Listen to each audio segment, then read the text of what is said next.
లోకేష్ గారికి deputy CM ఇవ్వాలని చెప్పేసి కూడా టీడీపీలో ఉన్న నేతలు అయితే అంటున్నారు. మీ అభిప్రాయం ఏంటి సార్? సరే, అభిప్రాయం మంచిదే, కానీ అంత అవసరం ఏముంది? ఇప్పుడు లోకేష్ గారికి మంచి పోర్ట్ఫోలియో ఉంది. ప్రజలకు సేవ చేయడానికి పదవులతో అవసరం లేదు. ఆయనకు ఉండే పోర్ట్ఫోలియో సరిపోద్ది. ఆయన చేయదలుచుకుంటే ఇంకా ఏదైనా ఐటీ కంపెనీలు అవి తీసుకొచ్చి యువతకి ఏదైనా డెవలప్మెంట్, యువతకి ఫస్ట్ ఆ కంపెనీలు ఇండస్ట్రీలు అవి తీసుకొచ్చి, ఇండస్ట్రియల్ పార్కులు అవి తీసుకొచ్చి ఇప్పుడుండే యూత్ పిల్లలకి ఉద్యోగాలు కల్పిస్తే చాలు. డిప్యూటీ సీఎం ఇంకోటి అదేనే, అదర్వైజ్ అది అంత అవసరం ఏమి లేదు. ఉండే పదవి చాలు. కాలానుగుణంగా పదవులు వాటికంతకు అయ్యే వస్తాయి, కానీ వాటి గురించి ఎంపర్లాడాల్సిన అవసరం ఏముంది? వాళ్ళ నాన్నగారు ఎట్టగా ముఖ్యమంత్రి గారు ఉన్నారు, పవన్ కళ్యాణ్ గారు డిప్యూటీ ముఖ్యమంత్రిగా ఉన్నారు, చాలు. ప్రజలకు ఏదైనా ఇప్పుడుండే పరిస్థితుల్లో నిరుద్యోగం పెరిగిపోయింది. యూత్ వాళ్ళకి ఏంటంటే ఎట్లాగో ప్రభుత్వం ఉద్యోగాలు కల్పన చేయలేరు కాబట్టి ఇండస్ట్రియల్ పార్కు అవి పెట్టి ఐటీ కంపెనీలు అవి తీసుకొచ్చి ఉద్యోగ కల్పన చేస్తే ఇక్కడే ఉద్యోగం కానీ పిల్లలకు కానీ వచ్చి ఉంటే ఇక్కడ రెవెన్యూ పెరుగుద్ది. ఫస్ట్ మన గవర్నమెంట్కి ఆదాయం పెరుగుద్ది. ఇప్పుడు బెంగళూరు, చెన్నై వంటి హైదరాబాద్ వంటి మహానగరాలకి ఈ సాఫ్ట్వేర్ వాళ్ళు వెళ్ళిపోవటం వల్ల అక్కడ వాళ్ళు పర్చేజింగ్ చేయించి ఆ రాష్ట్రాలకి రెవెన్యూ పెరుగుతుంది, కానీ మనకేం రావట్లేదు. ముఖ్యంగా ఒక బట్ట కొనాలన్నా లేకపోతే ఇంకోటి ఒక బండి కొనాలన్నా అక్కడ గవర్నమెంట్కి అక్కడ రెవెన్యూ వెళ్ళిపోతుంది. అదే ఇక్కడ కంపెనీలు కొన్ని అక్కడ అంత రాష్ట్రాలతో పోటీ పడలేకపోయినా కొన్ని పరిశ్రమలు ఏదో కొన్ని ఐటీ కంపెనీలు కొన్ని పెట్టుంటే ఇక్కడ ఉద్యోగాలు వచ్చి ఉంటే ఇక్కడ ఇప్పుడు పర్చేజింగ్ కెపాసిటీ అనేది ప్రజలకు పెరుగుద్ది. కొనుగోలు ఏది వస్తువు కొనుగోలు చేయటం అనేది పెరుగుద్ది. బట్ట కానీ బండ్లు కానీ ఏదైనా కానీ ఇక్కడ గవర్నమెంట్కి ఆదాయం పెరుగుద్ది. లోకేష్ గారికి డిప్యూటీ సీఎం ఇవ్వాలని చెప్పేసి టీడీపీలో ఉన్న నేతలు అయితే అంటున్నారు. మీ అభిప్రాయం ఏంటి? మీరేం చెప్తారు? లోకేష్ గారు అంటే ఇప్పుడు పవన్ కళ్యాణ్ డిప్యూటీ సీఎంగా ఉన్నాడు కదా, ఆయన తీసేస్తారా? అంటే టీడీపీ వాళ్ళు కొంతమంది అంటున్నమాట ఆయన డిప్యూటీ సీఎం ఇవ్వాలని చెప్పేసి. ఎందుకు చంద్రబాబుని తీసేసి డైరెక్ట్గా సీఎంని చేస్తే పోద్దిగా? డైరెక్ట్ సీఎంని చేసుకుంటే పోద్దిగా. మళ్ళీ ఎందుకు ఇప్పుడు ఉండి మళ్ళీ ఇంకా 6 నెలలు నాకు మళ్ళీ సీఎం అంటారు, ఇప్పుడు డిప్యూటీ సీఎం అంటారు. ఇప్పుడు ఎంతమంది మంత్రులు ఉన్నారు? 24 మంది. 24 మందిలో ఎవరు పనికిరారా? లోకేష్ ఒక్కడే పనికి వస్తాడండి డిప్యూటీ సీఎంకి.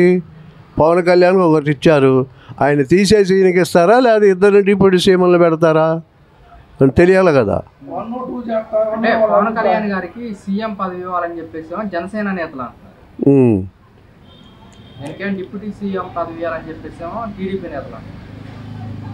అప్పుడు పవన్ కళ్యాణ్కి ఎలా వీళ్ళు 22 సీట్ల వాళ్ళకు సీఎం ఎలాగిస్తారు? వాళ్ళు 135 సీట్ల దాకా టీడీపీకి ఉన్నాయి కదా, ఈయనకి ఎలాగిస్తారు పవన్ కళ్యాణ్కి? ఎవరు జనాల్లో స్పందన లోకేష్ మీద అనే దాంట్లో పెద్ద స్పందన ఏమీ లేదు.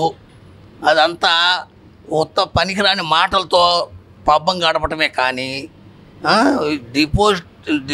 డిప్యూటీ సీఎం ఇప్పుడు పవన్ కళ్యాణ్ ఉన్నాడు అని ఒక పేరు మీద రేపు టీచర్లో మళ్ళీ అట్టాగే పవన్ కళ్యాణ్ మళ్ళీ అట్టాగే పెరిగిపోయి ఈయనకి ఈ పదవి రాకుండా పోతుందేమోనని ముందు ఆలోచనతోటి లోకేష్ అట్లా అడ్డం తిరిగి మాట్లాడటమే. కానీ ఇప్పుడు డిప్యూటీ సీఎం పదవి ముందే లాక్కోవాలి ఆయన ఉండగానే అని చెప్పి వీళ్ళు మాట్లాడటమే. కానీ అంతకంటే ఆడ ఏమీ లేదు.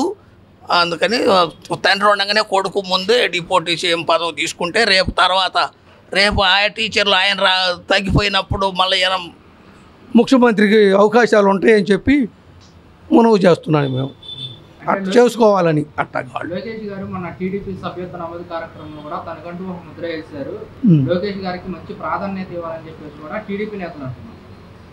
అవన్నీ ఏం లేదు. కొంత వీళ్ళంతా 100 రూపాయల సభ్యత్వం కట్టించుకున్నారు, కానీ కొంత ఏమో ప్రభుత్వానికి తిని కొంత ఇళ్ళ జేబుల్లోకి వెళ్ళి ఇక్కడ కార్పొరేటర్లు వాళ్ళు ఇళ్ళు తినడం మొదలుపెట్టారు. అవన్నీ ఉత్త మాటలే. ఇప్పుడు జనసేన నేతలు ఏమంటున్నారంటే డిప్యూటీ సీఎం పవన్ కళ్యాణ్కి ఇచ్చారు కదా, సీఎం పదవి పవన్ కళ్యాణ్ గారికి ఇవ్వాలంటూ కూడా జనసేన నేతలు అంటే వీళ్ళు ఎక్కువ ఉన్నారు కాబట్టి టీడీపీ వాళ్ళు అంత జనం వాళ్ళకు సపోర్ట్ లేదు. వీళ్ళు ముగ్గురు మీద ఇప్పుడు జనసేన వాళ్ళు అంతా తిరగబడితే టీడీపీ వాళ్ళు బలం సాలదు. కాకపోతే వీళ్ళు అట్లాగా నెట్టుకుపోవటానికి ప్రయత్నం చేసి వీళ్ళు మా సీఎం పదవి మాకు జనసేన వాళ్ళు కావాలని అడుగుతున్నారు వీళ్ళు. 2024 ఎన్నికల్లో జరగడానికి ప్రధాన పాత్ర పోషించారు పవన్ కళ్యాణ్ గారు, ఇవ్వాలంటూ కూడా వాళ్ళు డిమాండ్ చేస్తున్నారు. 2024 ఎన్నికల్లో అంటే ఈ ఎన్నికల్లో కూటమి తరఫున ప్రధానంగా పాత్ర పోషించారు పవన్ కళ్యాణ్ గారు, సీఎం పదవి ఇవ్వాలని చెప్పేసి వాళ్ళు అంటున్నారు. సీఎం పదవి అనేది అంత మాటలు కాదు, అంత జరిగేది కాదు. వాళ్ళు ఈ 5 సంవత్సరాలు ఎవరికి కూడా చంద్రబాబు నాయుడు ముందుకు కాళ్ళు కథలు నీడు ఆయనే కొనసాగుతాడు. నాకు తెలిసిన విధంగా అట్లాగే కొట్టుకుపోతుంటాడు సర్దుకొని వాళ్ళ నీళ్ళని అయ్యా తొందరపడగాకుండా చేతులు ఎత్తేసి సర్దుబాటు చేసుకుంటూ ముందుకు నడుపుతాడు, ఆయనే కొనసాగుతాడు. ఎలా ఉండబోతుందంటారు రూరల్గా రాబోయే రోజుల్లో అనేది వీళ్ళు ముగ్గురు కలిసి కూటమి వీళ్ళ వల్ల కాదు పని, ఇదంతా ఏం కాదు. మళ్ళీ జగన్మోహన్ రెడ్డి సీఎం అవటం ఖాయం. అంటే 2024లో కూటమి ప్రభుత్వం అధికారంలో రావడానికి ప్రధాన పాత్ర పోషించారు పవన్ కళ్యాణ్ గారు అని చెప్పేసి జనసేన నేతలు అంటున్నారు. ఏ ప్రధాన పాత్ర? తెలంగాణలో పోటీ చేశాడు పవన్ కళ్యాణ్, ఒక్క సీటుకి డిపాజిట్ కూడా రాలేదు. ఇక్కడున్న వర్గం ఆయనకి ఉండేది తెలంగాణలో హైదరాబాద్లో కాపురం పవన్ కళ్యాణ్, మరి అక్కడ ఒక్క ఓటు రాలేదు. మరి ఈయనకి 22 సీట్లు వచ్చినాయంటే తెలుగుదేశం బలం మీద వచ్చినాయా, ఈయన బలం మీద వాళ్ళకు వచ్చినాయా, వాళ్ళ బలం మీద ఈయనకు వచ్చినాయా? ఏం అర్థం కావట్లేదు కదా.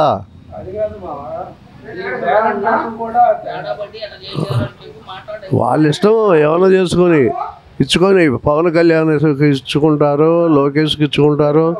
ఇంకా ఉన్న మంత్రులలో సమర్థమైన నాయకులు ఎవరు లేరా? లోకేష్ పవన్ కళ్యాణేనా?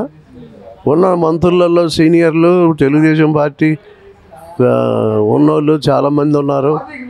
వాళ్ళల్లో మనిషిని పరిపాలన విధానాన్ని చట్టపరంగా అన్నీ సక్రంగా చేయగలిగిన వాళ్ళకి వాళ్ళు, కానీ ఏదో నా కొడుకని ఏదో కులం అడ్డం పెట్టుకొని వచ్చి పవన్ కళ్యాణ్ కులం పేరు చెప్పి ఓట్లు తెచ్చి మాకు కలిపి మమ్మల్ని గెలిపించాడని వాళ్ళ విశ్వాసం లాగా ఉంది.